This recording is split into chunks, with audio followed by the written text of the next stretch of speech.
How much protein do you need? Part 2. This is a second section. There's not going to be a whole lot of how much protein do you need in this video, but it's a continuation of a lot of you guys' questions. And I want to give a real quick shout out to my boys in fitness, my brothers in iron, Louis Marco. Phenomenal knowledge, brother. Great job. You're a natural bodybuilder like a lot of us are. Shredded, lean, hard, strong, and just displaying a huge amount of wellness and knowledge. The Hodge twins, I don't know if they watch my channel or not. I watch some of their videos. They put out a whole lot of videos like Louis Marco does, and I know I don't get a chance to watch all of either of those videos, but and I don't ever get responses from those guys, but they've got a lot of good content too, so I'm giving you guys a shout out if you're watching. Barthel Fitness, JR, great job, brother. You've grown. You're getting big. You're getting thick. Great job competing. You're actually living the dream, brother. A lot of guys try to. You've done it. Berg Athletics, Dan Berg. I've actually had a chance to talk to him a couple times on the phone, and I might put one of those little conversations on here real quick too as well. But that guy's growing. Hungry to learn, eager to grow. Good job, Dan. Jay Cronin Dream, Big J, brother, you're doing good. You've grown a lot too. For somebody as tall as you are, you've got the hardest job in the world to put mass on a lean, thin, tall frame. Great job. And Tyler Garcia, I think that's how you say your name. I hope you came to Dallas to train with Big Jeff. I remember I used to compete against him and train with him. And if you have not trained with him yet or come to Dallas, swing by. I'm right down south of Dallas. I'd be glad to work out with you. Those are the quick shout outs for this video. What's up, Internet? Jason English of Big J's Extreme Fitness, and I'm actually on the phone with the famous Dan Berg. Say what's up, Dan. Hey, guys. This is the incredibly strong but small guy. This guy, I love this guy. Dan called me for a couple of exercise advices, and then we're going to talk for a couple more minutes. Dan, tell YouTube what's up, and see you later. Hey guys, Dan Berg here. Nice. Nice. Okay, guys. I want to learn from you, someone who's been in the game years and definitely has walked the walk, not just talk the talk, and showing a lifestyle, dedication, and commitment. So I'd like to pick your brain for a little bit. Now, if I get your names wrong, I apologize, but some dude sent a question about fat versus carbohydrate intake for growth. Now, my opinion on that, which is, take it for what it's worth.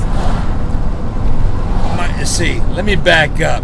When I was getting ready for competitions and how I would load up would be with lots of fat, a little bit of carbs, versus people loading up with sodium, versus people loading up with protein, versus people putting, sugar in their diet, and that helps them bloat their muscles. Now, there's a whole lot that you need to experiment, some do, Joe, because if you're not 100% lean, and I'm not saying like 3 or 4 or 5% body fat, but if you're not lean enough to start seeing results of gaining weight, you're not really seeing what kind of results that your muscles are really doing, because anybody's going to gain weight with fat, anybody's going to gain weight with sugar, anybody's going to gain weight with sodium. Now, if you're as lean as you say you are, 6 to 7% is I think what you said, then when you're blowing your muscles up and gorging them with the fat versus the carbohydrates, then buddy, all I can say is more power to you. Keep up the good work, and that's my answer to your question. And one more thing, some dude, Joe. Remember to make sure that you count your calories and protein and carbs per pound of body weight on an intake or consumption count. So if you're doing a bicep and a tricep workout, which doesn't require a whole lot of calories and doesn't burn a whole lot, then you don't need to take in 5,000 calories and 250 to 300 grams of protein. You're not using that much, so you don't need to put that much in. Now, to grow, yes, you need to go at that 3/4 to 1 gram per pound of body weight, but you don't need to try to go way over, as opposed to doing, a leg or a back workout that you're utilizing every freaking calorie that you put in your body even before you go to work out. So that's something else you need to consider. Now, there's a question from Pull the Tricker, Tricker, I think is how you spelled it. Pull the Tricker asked me, why would you need to do grip training? Wouldn't it be okay just to do push-pull methods such as powerlifting?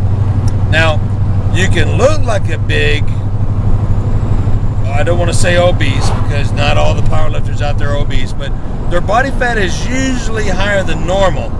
Now, there's a lot of exceptions out there, Stan Efferding being one of them. He's one of the strongest bodybuilders, and Johnny Jackson too. Trained with Johnny before, but not Stan, but one of the strongest bodybuilders and powerlifters out there.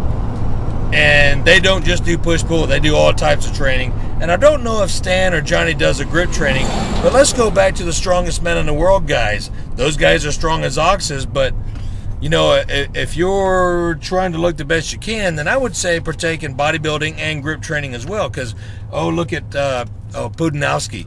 That guy, 310, 315 pounds, 5'11", maybe 6 foot, and shredded to the bone. That's the way I want to keep looking into my 50s. Now, I had a question from Tobbask, T-O-B-B-A-A-S-K. I think that's how you say it. Sorry if I mess it up. But it was eating, drinking, and alcohol. He's 18 years old, 6'1", and weighs 180 pounds.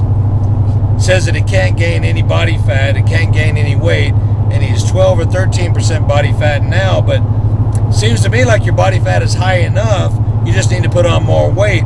And I promise you, if you're not able to, unless you have a medical condition, you're not eating enough calories. That's all there is to it. If you eat enough food, you will eventually put on the body weight. Now, at your age, you have a lot of growth hormone and testosterone flowing freely in your body, so you can afford to eat crappy food. And when I say crappy, I'm talking about peanut butter and jelly sandwiches, pizza, hamburgers, and hot dogs. And I wouldn't eat that every day. I'd eat that 2 or 3 times a week, along with the good proteins, the chicken breasts and the egg whites and the tuna and the turkey and the steak, rice, potatoes, beans, pasta, corn, etc. And vegetables. Don't forget your vegetables.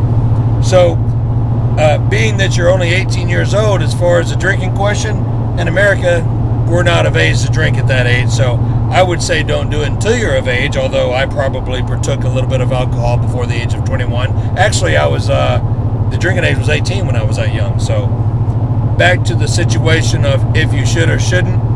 Alcohol will hinder your testosterone, brother. Now, I drink a drink probably every other day, and it's just a little one, and I probably shouldn't, but I do. So I'm not telling you you can't. I'm just saying that it slows things down just a little bit.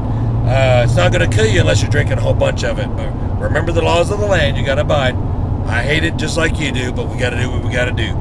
Sleeping. You have to have a lot of rest unless you're built like me.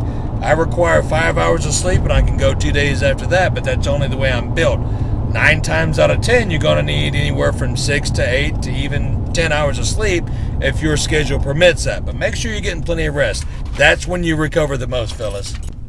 Okay, Yamakunda. I think that's the way you say it. Yamakunda. Y-A-M-A-K-U-N-D-A. He said to talk about carbs. Or maybe a she, I'm not sure. But said to talk about carbs. Give me more details, brother. I talked a little bit about carbs last video, and I've got a lot of carb videos in the past. If you'll research my videos and look at some of the things that I said about food and nutrition and carbohydrates, and then come back with your specific question on carbs that you want to know, brother, I'll be glad to. Ill the MSC, just like I told Tobbask, or Tobbask, however you say that, if you're not gaining weight, you're not eating enough calories. So make sure that you're putting the right amount of calories in your body to gain the weight. And then I have to finish with online blocked. Great suggestion. You wanted me to show you guys some compound exercises and how to do that. I have horrible form in deadlifting. Well, before my batteries went dead, I was talking about compound movements. Now, I've got really poor form with deadlifts because I use a whole lot of lower back, which is where my strength is. A lot like Ronnie Coleman. And Dorian only does partial deadlifts, but when you're only doing partial deadlifts, you're not really squatting all the way to the ground. And I like that form. That's I feel like my back was well developed because of that. Squats, I've got really good deep form, which, you know, a lot of people can't do. There are some of you that can, but, you know, there's the low back and the hips and the knee problems that you incur from going so deep. And then on bench press, of course, I've had so many elbow and shoulder surgeries that I can go all the way to my chest, but I can barely go to 3/4, if that, full range of motion. So I don't know if that video would be any good to you guys or not. I'm going to turn the radio down, but I'll do that later. But I think that's about it. Let me check one more time real quick. Oh yeah, good thing I took notes. Decoy Supreme, thank you so much for your support as well. And thank you to everybody for all your support and your questions. Again, I love it. You guys go ahead and leave me some more questions, and I'll be glad to make another quick video or answer your questions. But his question was, what was my peak or my conditioning during competition? I would usually weigh in anywhere from 222 to 225 and a quarter, which is the top of the heavyweight class. And then carb up to about 230 to as much as 233 to get on stage the next morning. And when I would guest pose anywhere from 248 to 255. And my body fat when I was, competing was anywhere from 2 to 4%, and then, guest posing anywhere from 5 to 8%, just depending. But I would always come, tanned, in pretty good condition, and I would usually wear a costume. Look back at some of my other videos. I've got a couple of guest posing with gladiator and military outfits on there as well. So anyway, thanks a lot for all your support. Thanks a lot for the questions. I think I'm going to make my next video a question and answer. So you guys ask me stuff on the bottom, and comment as well to me if you like these answers or not, and I will make my next video just a Q&A. And also, I'm going to have a free t-shirt giveaway contest, and if you guys have videos or capability of doing videos, I will be the judge of who gets a free t-shirt, and the competition will basically be who can mock Big J the best. Okay, so if you got a video camera, record yourself imitating me, and the best guy wins. I know a lot of you guys have done that already, and I like that. I've got more shirts being made up. So intensity rules, train hardcore. Look at the guy behind me, he's irritated. Have a great day. See you next video.